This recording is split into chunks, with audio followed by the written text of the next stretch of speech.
Leitura 1603. Procurar o verdadeiro si.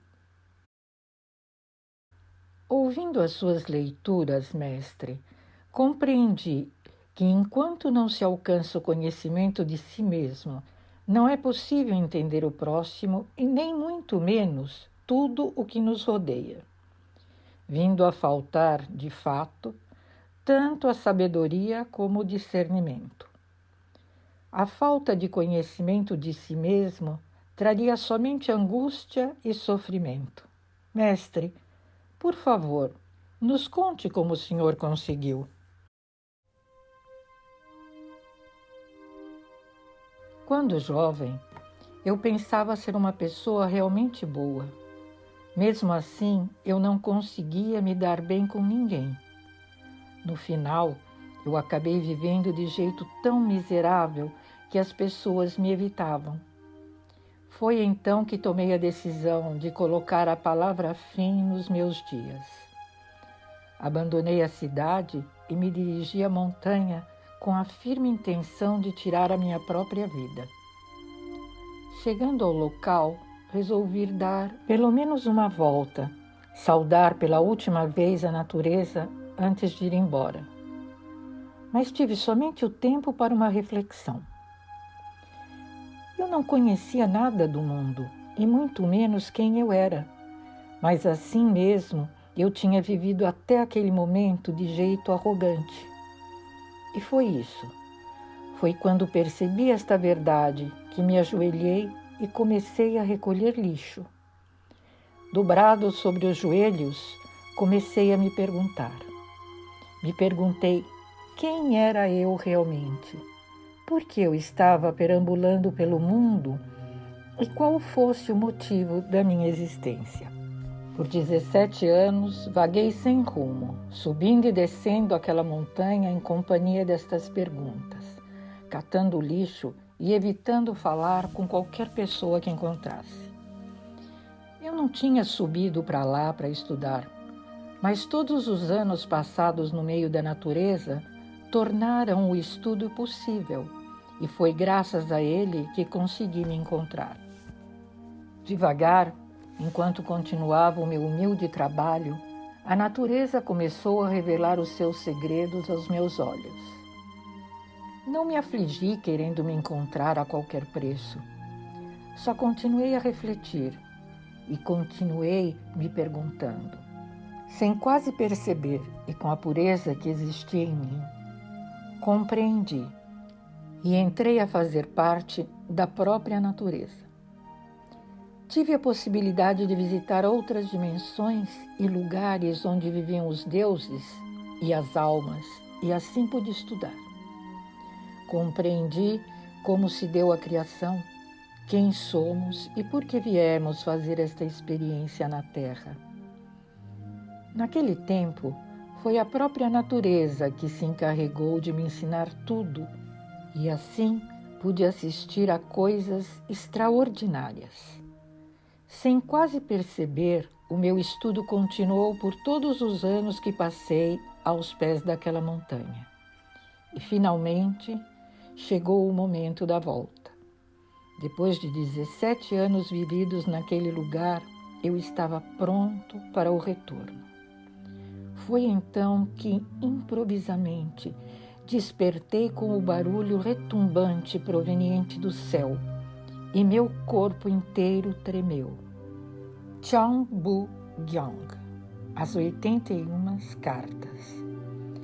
Foi neste exato momento que as 81 cartas do Chong-Bu-Gyong me foram entregues, e o meu corpo inteiro foi testemunha.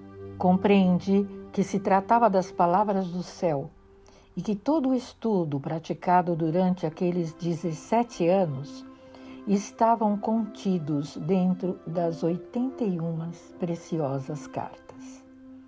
O Chong-Bu-Gyong, de fato, explica como agem as leis da natureza sobre a Terra.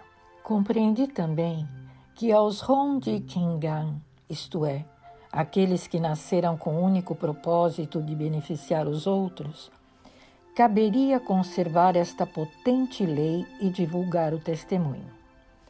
Compreendi também que são sempre eles que têm a incumbência de abrir uma nova estrada e dirigir cada pessoa através dela.